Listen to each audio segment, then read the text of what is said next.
السلام علیکم، welcome to my YouTube channel ابھی کہانی star. Please subscribe my channel. میرا نام زہرا ہے، میری عمر 20 سال ہے. میں جس یونیورسٹی میں پڑھتی تھی وہاں پر میرے ابا کا دوست کا بیٹا بھی پڑھتا تھا. میں اسے پسند کرتی تھی، اکثر ہم لوگ ان کے گھر بھی جاتے تھے، لیکن مجھے ڈر لگتا تھا. میں نے کبھی اس نے اپنی محبت کا اظہار نہیں کیا تھا. آج بھی ہمیں ان کے گھر جانا تھا. نہ جانے کیوں مجھے بہت عجیب سا لگ رہا تھا. ان کے گھر جاتے ہوئے خوشی بھی ہو رہی تھی. پہلے بھی خوش ہوتی تھی جب بھی ان کے گھر جانا ہوتا تھا. جب ہم لوگ ان کے گھر آئے تو ان کی لڑکی کے ساتھ میں چھت پر آ گئی تھی، لیکن مجھے ایسا لگ رہا تھا جیسے کوئی مجھے دیکھ رہا ہو. میں نے کافی بار ارد گرد دیکھا تھا، لیکن سامنے کوئی بھی نہیں تھا. میں چھت سے نیچے جا رہی تھی، اچانک سے لائٹ بند ہو گئی. سارے گھر میں اندھیرا ہو گیا تھا، کچھ نظر بھی نہیں آ رہا تھا. اچانک سے کسی نے میرے منہ پر ہاتھ رکھ لیا. مجھے کچھ سمجھ نہیں آ رہی تھی یہ کون ہے. میں اس کے ہاتھ پر ہاتھ ہٹانا چاہ رہی تھی. میں نے اسے دھکا دیا، اتنے میں لائٹ بھی آ گئی. مجھے بس اس کی پشتی دکھائی دی تھی، وہ نہ جانے کون تھا. میں گھبرائی ہوئی تھی. میں وہاں سے جانے لگی، اتنے میں میری اس سے ٹکر ہو گئی جسے میں پسند کرتی تھی. مجھے دیکھ کر وہ ہنستے ہوئے کہنے لگا، ابھی سے گھبرا رہی ہو، ابھی تو شادی بھی نہیں ہوئی ہماری. میں نے گھبراتے ہوئے کہا، کیا مطلب ہے تمہارا؟ وہ ہنستے ہوئے کہنے لگا، ہماری شادی کی بات چل رہی ہے. میں نے حیرت سے کہا، کیا مطلب ہے؟ وہ کہنے لگا، اب تم اتنی بھی بچی نہیں ہو کہ مجھ سے محبت کرتی ہو اور مجھے پتہ بھی نہ چلے آپ کو مجھ سے محبت ہے. ویسے بہت جلدی میں نے بھی گھر والوں سے بات کر دی اور میرے گھر والوں نے آپ سے بات کر دی. مجھے یقین نہیں ہو رہا تھا سچ میں میری کس کے ساتھ رشتے کی بات چل رہی تھی. میں نے مسکراتے ہوئے پوچھا. وہ کہنے لگا، اگلے مہینے شادی ہے ہماری. میں بہت خوش ہو گئی تھی، میرا چہرہ شرم سے لال ہو گیا تھا. میں وہاں سے آ کر سب کے درمیان میں بیٹھ گئی. جب ہم گھر آئے تو ابا نے مجھ سے بات کی اور پوچھا، کوئی مسئلہ تو نہیں ہے؟ ان کی بات سن کر میں نے کیا کہنا تھا. میں نے بھی شرافت سے کہہ دیا، مجھے کوئی مسئلہ نہیں ہے. پھر گھر میں ہماری شادی کی تیاریاں شروع ہو گئی تھی. لیکن مجھے ایک بات بہت پریشان کر رہی تھی. مجھے ایسا لگتا تھا جیسے کوئی میرا پیچھا کر رہا ہے. ہر وقت کسی نے مجھ پر نظر رکھی ہوئی ہے. کبھی کبھی یہ بات مجھے پریشان کر جاتی تھی. وقت کیسے گزرا کچھ پتہ ہی نہ چلا. آج میں بیاہ کر اپنے سسرال آ گئی تھی. میں دلہن بنی ہوئی اس کے کمرے میں بیٹھی ہوئی تھی. میں نے اس کے سنگ کتنے خواب سجائے تھے، لیکن مجھے کیا معلوم تھا میرے ساتھ اب کیا ہونے والا ہے. جو خواب میں نے سجائے تھے وہ سب تو چکنا چور ہونے والے ہیں. میں دلہن بنی کمرے کے درمیان میں بیٹھی ہوئی تھی. اچانک سے باہر سے مجھے عجیب سا شور سنائی دیا. میں اپنا لہجہ سنبھالتی ہوئی باہر کی طرف آئی تو سامنے میری ساس رو رہی تھی. مجھے دیکھتے ہی وہ غصے میں مجھے دھکے دینے لگی اور کہنے لگی، یہ منحوس ہے، نکالو اسے اس گھر سے، میرے بیٹے کو آتے ہی کھا گئی ہے. میں تو اسے بہو بنانا بھی نہیں چاہتی تھی. وہ مجھے بہت بری طرح سے دھکے دے رہی تھی. مجھے سمجھ آ گئی تھی کہ یہاں سب کیا ہو رہا ہے. ان سب کی باتوں سے معلوم ہو گیا تھا. اس سے پہلے کہ میں گرتی کسی نے مجھے پکڑ لیا. یہ میرے شوہر کا چھوٹا بھائی تھا. وہ غصے میں کہنے لگا، ماما کیا ہو گیا ہے، بھابھی کا کیا قصور ہے؟ حیرت ہے اس وقت بھی آپ کو جھگڑنے کی پڑی ہوئی ہے. ان کی باتیں میرے سر سے گزر رہی تھی. مجھے بس اتنا یاد تھا جسے میں نے ٹوٹ کر چاہا تھا، اب وہ اس دنیا میں نہیں رہا تھا. جب میں نے اس کی میت کو دیکھا تو میں پاگل ہونے والی ہو گئی تھی. پاگلوں کی طرح اسے پکارتی رہی تھی، رو رو کر میں ہلکان ہو گئی تھی۔ اچانک سے میں گر کر بے ہوش ہو گئی تھی۔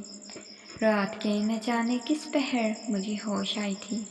مجھے یاد تھا آخری بار اس کی چارپائی کے پاس تھی میں۔ مجھے نہیں معلوم تھا میری قسمت ایسی ہوگی، وہ ایسے چھوڑ جائے گا مجھے۔ میں نے اپنے آنسو صاف کیے، دل بہت گھبرا رہا تھا۔ میں روم سے باہر نکلی اور اسٹڈی روم کی طرف گئی۔ وہاں سامنے میرے سسر کرسی پر بیٹھے ہوئے تھے، شاید رو رہے تھے۔ میں ان کے قدموں کے پاس جا کر بیٹھ گئی، روتے ہوئے کہا، انکل آپ بھی یہی کہیں گے، میری وجہ سے یہ سب کچھ ہوا ہے۔ وہ کہنے لگے، پاگل ہو کیا؟ میں ایسا کیوں کہوں گا؟ یہ سب ہی خدا کو منظور ہوگا۔ وہ بہت اچھے تھے، لیکن میری ساس جتنے وہ اچھے تھے اتنی ہی میری ساس بری تھی، ہر وقت تانے دیتی رہتی تھی۔ آج بھی کمرے میں اس کی تصویر سینے سے لگائی بیٹھی ہوئی تھی، اس سے باتیں کر رہی تھی، لیکن اس نے کہاں بولنا تھا، تصویریں تو نہیں بولتی۔ میں نے گہری سانس لی، وقت گزرنے لگا تھا۔ میرے ماں باپ کہنے لگے، ہماری بیٹی کو واپس بھیج دو، تم واپس آ جاؤ۔ لیکن میرے سسرال والے کہہ دیتے، ہماری بہو اسی گھر میں رہے گی، کہیں نہیں جائے گی۔ پھر سب مل کر جو فیصلہ کیا وہ سن کر میرے رونگٹے کھڑے ہو گئے۔ سب کہنے لگے، چھوٹے بیٹے کے ساتھ اس کی شادی کر دو۔ لیکن میں کہاں اور وہ کہاں، اس کی عمر بھی ابھی تو 17 سال تھی۔ کسی نے میری بات نہ سنی اور اس کے ساتھ میرا نکاح کر دیا۔ پہلے میں ایک بھائی کے کمرے میں تھی، اب دوسرے بھائی کے کمرے میں دلہن بنی بیٹھی ہوئی تھی۔ میں دیکھ رہی تھی کمرے میں ہر جگہ اس کی اور میرے شوہر کی تصاویر لگی ہوئی تھی۔ میں اس کے کمرے میں ایک پل بھی نہیں رہ سکتی تھی۔ مجھے یہ سب دیکھ کر اذیت ہو رہی تھی۔ میں جسے چاہتی تھی اس کے چھوٹے بھائی کی بیوی بنی بیٹھی ہوئی تھی۔ ساری زندگی یہاں رہنا تو دور کی بات تھی۔ وہ روم میں داخل ہوا۔ مجھے اس کے چہرے کی معصومیت دیکھ کر خود پر غصہ آ رہا تھا۔ میں نے کیوں اس کے ساتھ نکاح کیا تھا؟ میرے پاس آ کر وہ نرمی سے میرے ہاتھ کو پکڑ کر اپنے سینے سے لگا کر جھک گیا تھا۔ میں نے اپنا ہاتھ پیچھے کرنا چاہا، اس نے اور زور سے پکڑ لیا۔ میں نے کہا، چھوڑو میرا ہاتھ۔ اس نے نگاہیں اٹھا کر میری طرف دیکھا، اس کی آنکھیں آنسوؤں سے بھری ہوئی تھی۔ میں نے غصے میں کہا، مجھے طلاق چاہیے، میں تمہارے ساتھ نہیں رہ سکتی۔ وہ نفی میں سر ہلاتا ہوا کہنے لگا، ایسے مت کہیں، میں آپ کو نہیں چھوڑ سکتا۔ اس کی بات سن کر میں نے کہا، میں تمہارے ساتھ نہیں رہ سکتی، مجھے طلاق چاہیے۔ وہ مجھے کہنے لگا، میں آپ کی ہر خواہش پوری کروں گا۔ میں نے غصے میں کہا، میری خواہش یہی ہے کہ تم مجھے طلاق دے دو۔ وہ مجھے کہنے لگا، محبت کرتا ہوں آپ سے، بہت محبت کرتا ہوں، یہ محبت بہت پہلے کی ہے۔ اس محبت کی وجہ سے میرے بھائی نے اپنی جان کی قربانی دی ہے، اس نے اپنی جان کی قربانی دی ہے۔ اس کی بات سن کر میں نے ایک دم سے اس کے منہ پر تھپڑ رسید کر دیا اور غصے میں کہا، کیا بکواس کر رہے ہو، چھوڑو مجھے۔ میں نے اسے دھکا دیا اور بیڈ سے اٹھ کر جانے لگی۔ اچانک سے اس نے مجھے پیچھے سے اپنے حصار میں لے لیا اور کندھے سے سر لگائے، روتے ہوئے کہنے لگا، نہیں جائیں چھوڑ کر، میں مر جاؤں گا۔ میری خوشی کے لیے میرے گھر والے اپنی جان دے سکتے ہیں، تو آپ مجھے محبت نہیں دے سکتی کیا؟ وہ کسی بچے کی طرح روئے جا رہا تھا۔ اسے دیکھ کر مجھے کچھ ہوا تھا، وہ میرے کندھے سے لگ گیا تھا۔ میں نے گہری سانس لی اور اسے خود سے الگ کیا اور نرمی سے کہا، دیکھو میں تم سے بڑی ہوں، ہمارا کوئی جوڑ نہیں ہے، تم جذباتی ہو رہی ہو، یہ کیا محبت، کچھ نہیں ہوتا، مجھے چھوڑ دو، اپنی اسٹڈی مکمل کرو، اچھی لڑکی مل جائے گی تمہیں۔ وہ نفی میں سر ہلاتا ہوا کہنے لگا، آپ ہی اچھی ہیں میرے لیے۔ وہ میرے کندھے سے لگ کے رونے لگا تھا۔ میں نے غصے میں اس کے منہ پر تھپڑ رسید کر دیا۔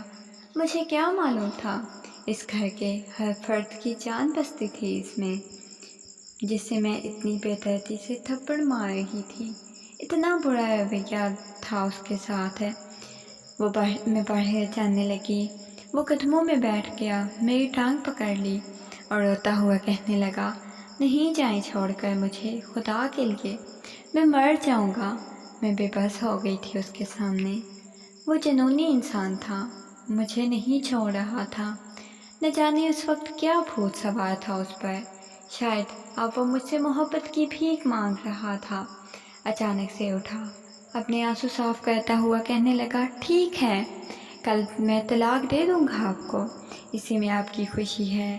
آپ دیکھیں، ابھی رات کے 10 بج رہے ہیں، صبح کے 8 بجنے تک آپ میرے ساتھ رہیں، 8 بجے تک آپ میری بیوی بن جائیں۔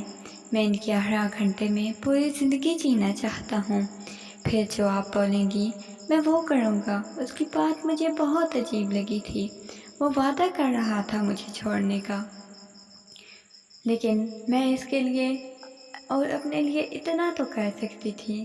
میں نے کہا، ٹھیک ہے، لیکن جب صبح کے 5 بجے تو وہ میرے پاس سے اٹھ کر ٹیرس پر چلا گیا تھا۔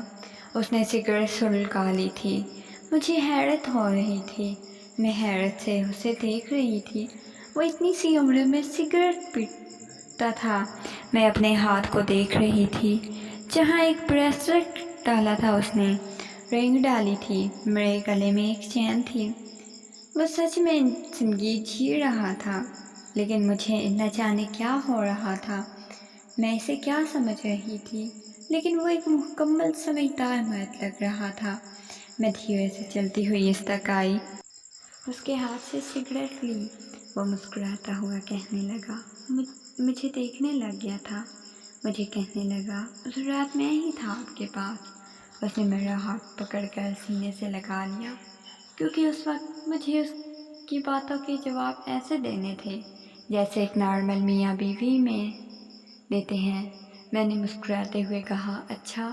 وہ کہنے لگا، وقت تھم جائے، کبھی صبح کے 8 بجے ہی نہ، یہ رات یوں ہی ٹھہر جائے میرے پاس، میں آپ کے قدموں میں یہ رات بسر کر دوں۔ وہ مسکراتا ہوا کہہ رہا تھا۔ اچانک سے اس کے آنسو گرنے لگے تھے۔ باتوں باتوں میں 1 گھنٹہ گزر گیا، میری آنکھوں میں نیند چبھنے لگی تھی۔ وہ مجھے کہنے لگا، 1 گھنٹہ رہ گیا ہے، سونا چاہتی ہے کیا؟ وہ مجھے بازو سے پکڑ کر روم میں لایا اور چیئر پر بٹھا دیا، خود میرے قدموں کے پاس بیٹھ کر میری گود میں سر رکھ لیا، میرا ہاتھ اپنے بالوں پر رکھا اور کہنے لگا، بس 1 گھنٹہ، پھر شاید میری سانسیں تھم جائیں۔ اس کی بات سن کر میرے منہ سے بے ساختہ نکلا، اللہ نہ کرے کبھی ایسا کچھ ہو۔ اس کی باتوں سے میرے دل کو کچھ ہو رہا تھا، میرا دل دھڑکنے لگا تھا بہت زور سے، جیسے محبت ہو رہی تھی مجھے۔ نکاح کے بول میں اتنی طاقت تھی، وہ انجان شخص دل پر قبضہ کر رہا تھا۔ میں نے اس کے سر پر اپنا سر رکھ لیا اور آنکھیں بند کر لی اور نرمی سے کہا، زندگی بھر ساتھ دو گے میرا؟ میں نے اس کا ہاتھ پکڑ لیا۔ وہ ہنستا ہوا کہنے لگا، مذاق کر رہی ہیں آپ؟ میں نے سر اٹھایا، میں نے اس کے گال پر ہاتھ رکھ کر نفی میں سر ہلایا اور کہا، ایک مکمل مرد، میری زندگی میں شامل ہونے والے پہلے مرد ہو تم، کیسے دور چلی جاؤں ایک مخلص اور باوفا شخص سے؟ وہ روتا ہوا کہنے لگا، شکریہ مجھے مکمل کرنے کے لیے۔ وہ بری طرح سے روتا ہوا گلے لگ گیا تھا۔ میں مسکرا دی تھی، شاید میری دنیا مکمل ہو گئی تھی۔ اگر آپ کو سٹوری اچھی لگی ہو تو ایسی مزید سٹوریز کے لیے میرے چینل کو سبسکرائب کر دیں۔ شکریہ۔